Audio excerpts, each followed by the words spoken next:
everybody. Welcome to the last installment of Every Genesis Song Ranked. It's not unusual to do a list of top 10 songs by any band, and I'm sure there are lots of lists available of the top 10 Genesis songs, but of course in this case, to do it, I've first had to count through about 170 or so other songs. Before I get into the actual ranking, just a couple of thoughts about the methods used to place things.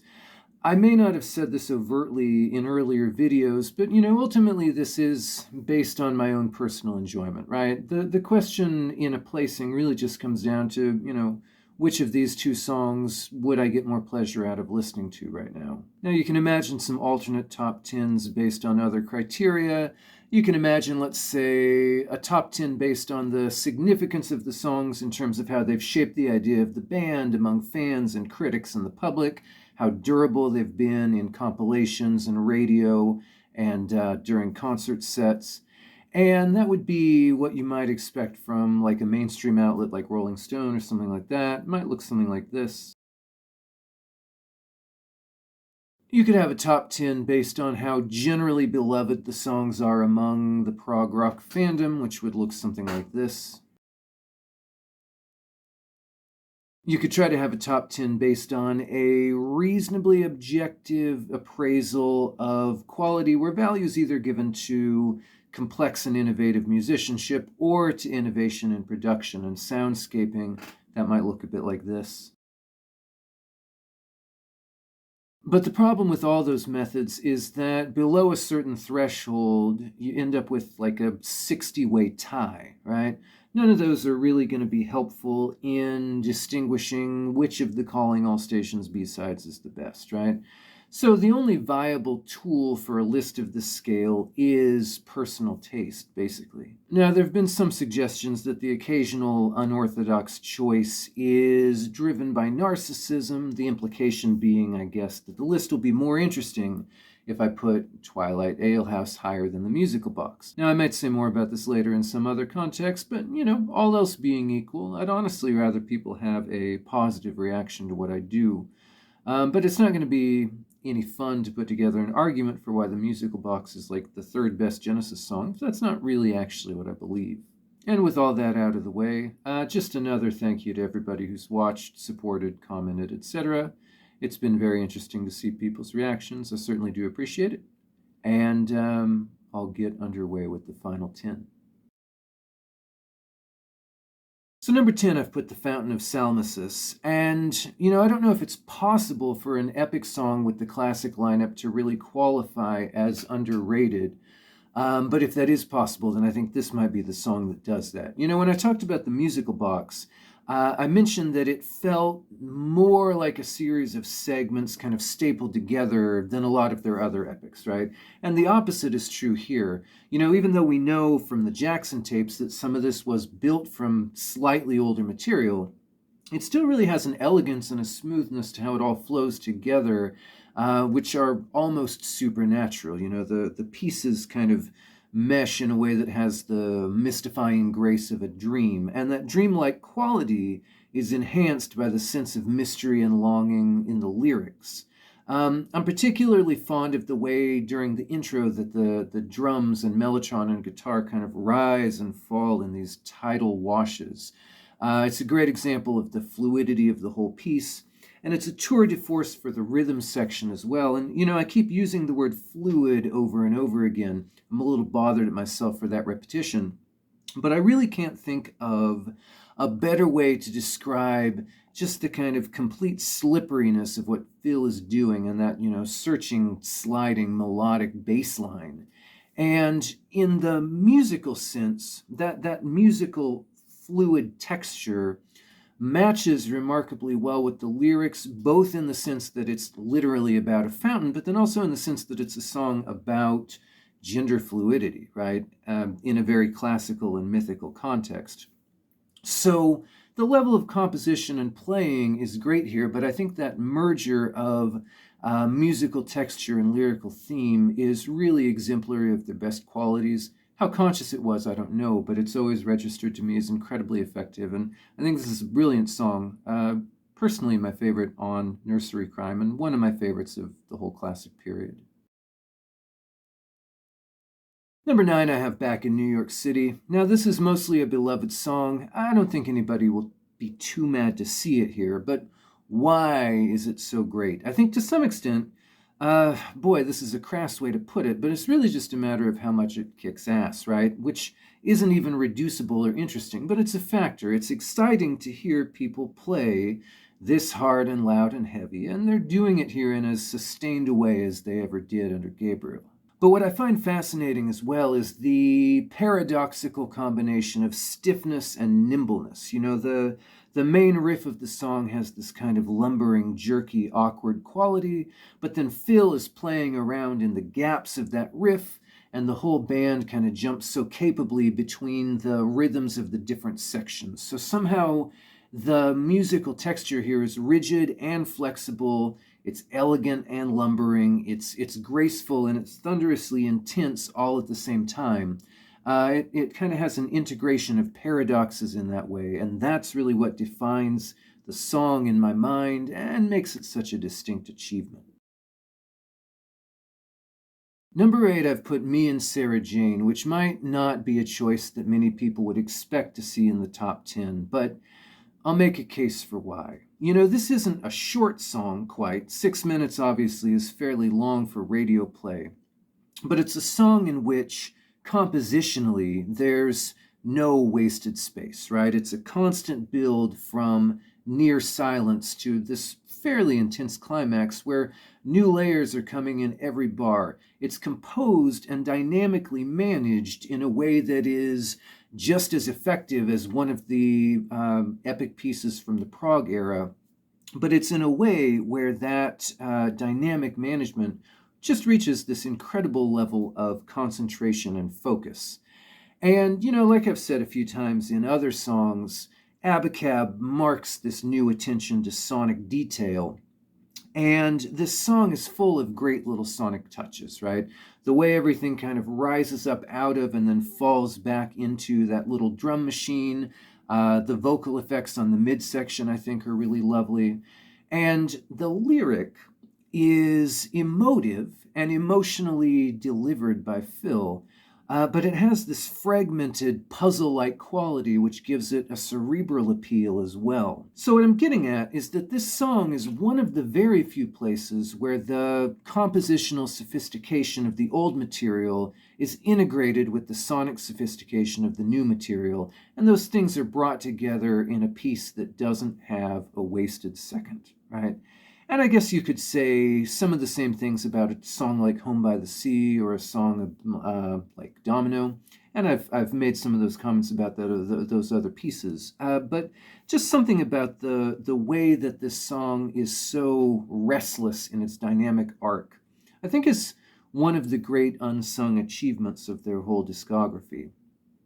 And I suppose some people might bridle at having a solo composition rank this high, right? But I think that having Mike and Phil here to carry out the vision in the composition is a huge part of the impact of the piece. If you take a second and imagine if this song had been put on The Fugitive, right? It would be good, but it wouldn't have a tenth of the power that it does played by this band.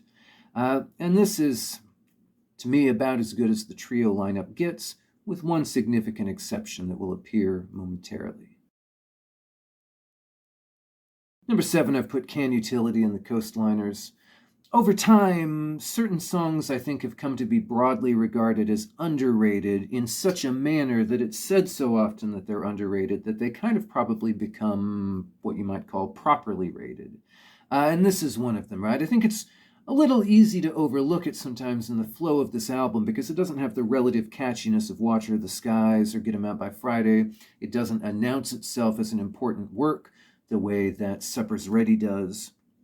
But I actually think it's interesting to consider this in comparison to Me and Sarah Jane, which I just mentioned, because they both share a compositional virtue, which is, once again, that completely tight construction, right?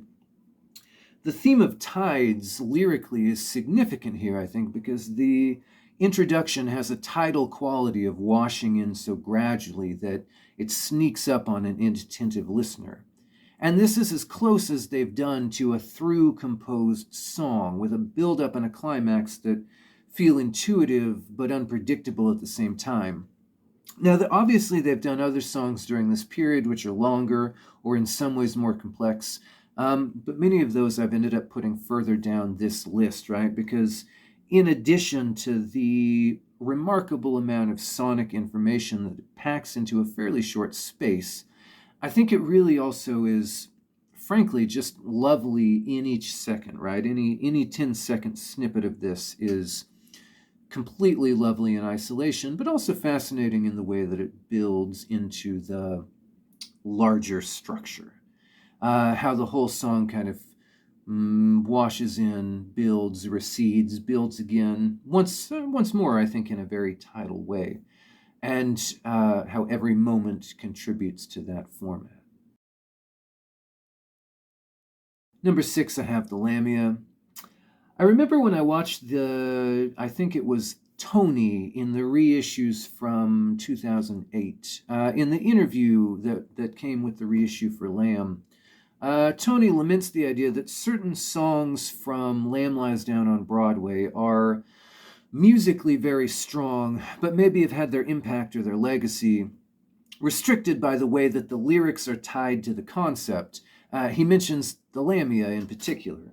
And of course, with the highest respect to Tony, I have to disagree because I've always actually thought that the lyric for this song works exceptionally well as a self-contained vignette, more so than a lot of the material on the album, certainly more so than Carpet Crawlers, which of course is a wonderful song, but it's had a much longer life and particularly been an integral part of a live performance for so long, while actually having an even more inscrutable lyric. And in fact, I think that the lyric to the Lamia defines a cycle which should be very familiar to anyone who spent some time being single as an adult.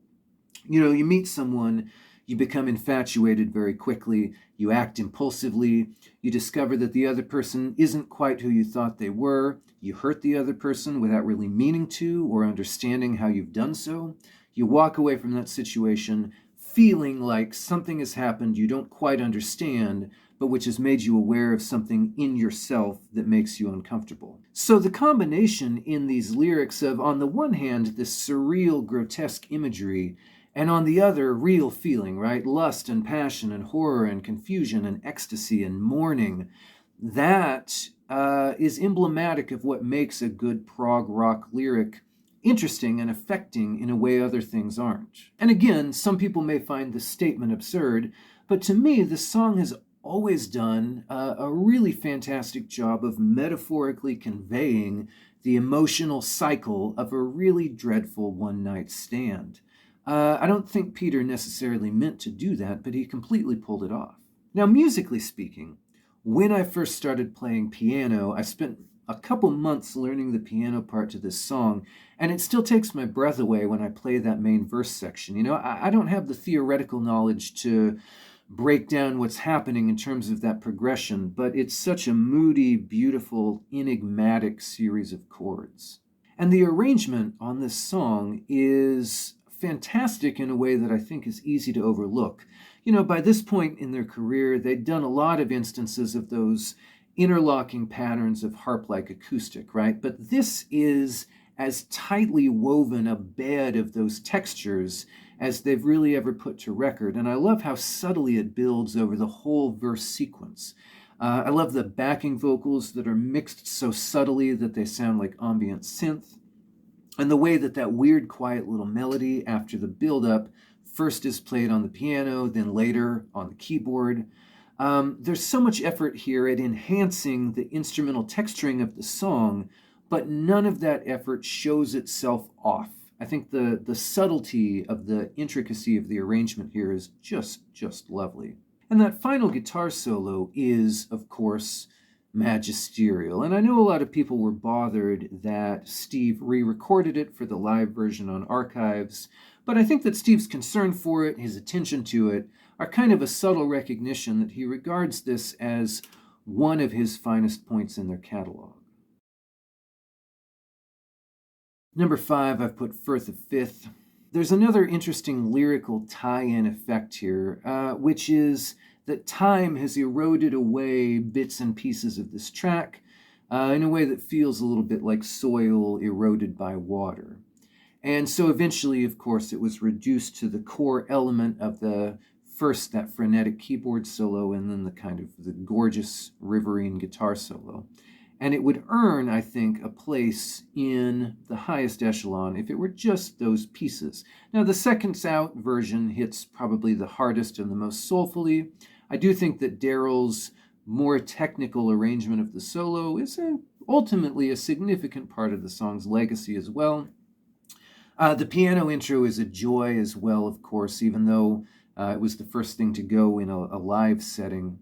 I spent a few months trying unsuccessfully to learn that opening piano solo, and when my wife and I saw Steve Hackett's band play it, she said it was jarring to hear that piece played by someone who was not stopping every 15 seconds and yelling, "God damn it."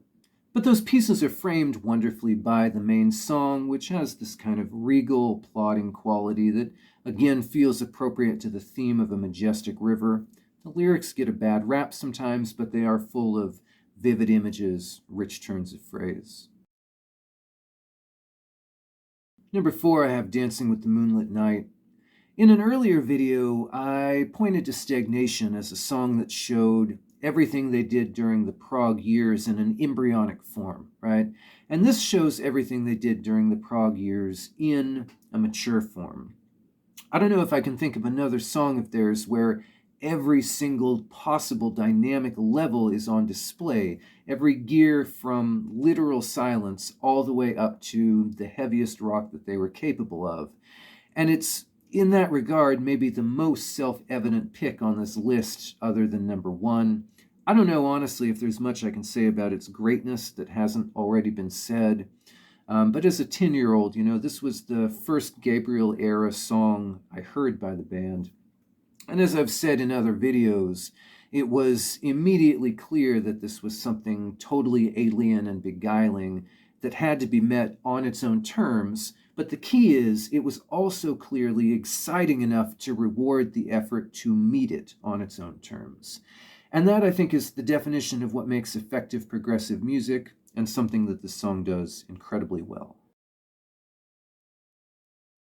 Number 3, I've put Fading Lights, and, my argument for this song is somewhat the same as my argument for Me and Sarah Jane, which is essentially that it bridges the best aspects of different eras of the band.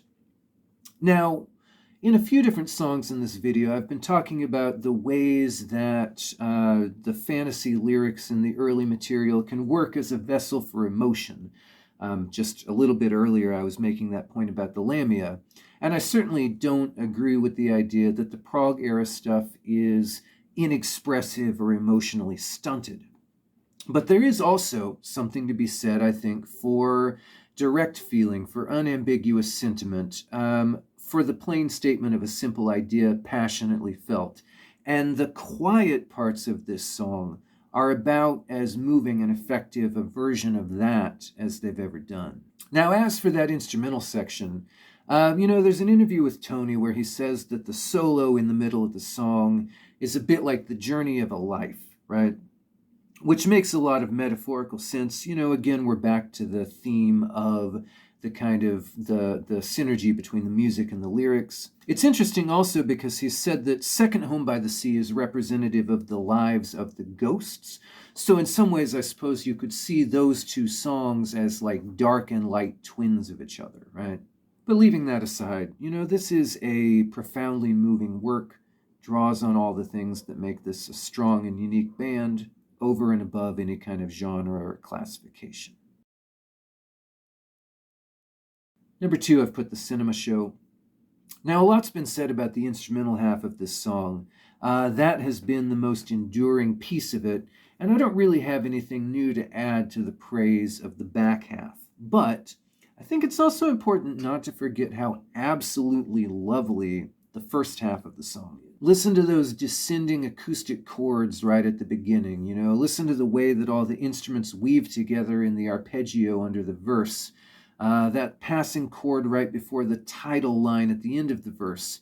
that wonderful little Hackett solo that trades off with the vocal during the Father Tiresias section, the wonderful na-na-na bit, and the little overdubs that play off each other, all the vocal overdubs that kind of chase each other in and out of the mix.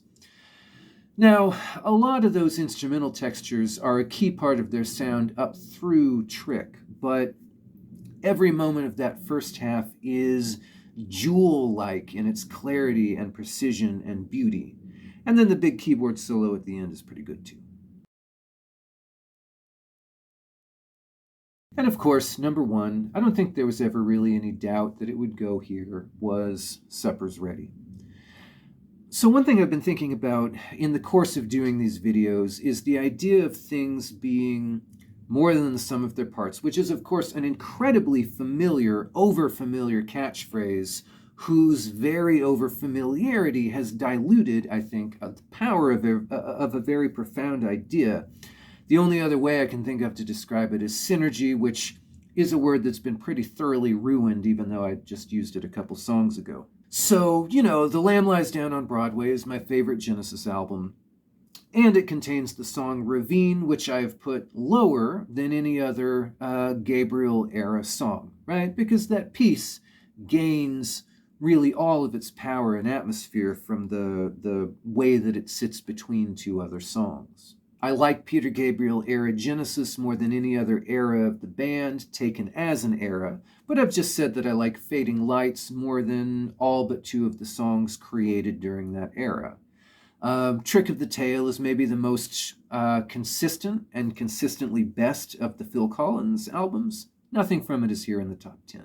So those are paradoxes that occur because things have more power when they're combined with other things, which is such a stupidly simple idea, but it's still a bit revelatory when you really dig into it. And I suppose by doing this project of taking all these songs out of their album context, in some ways I've unintentionally reaffirmed that idea even while working against it.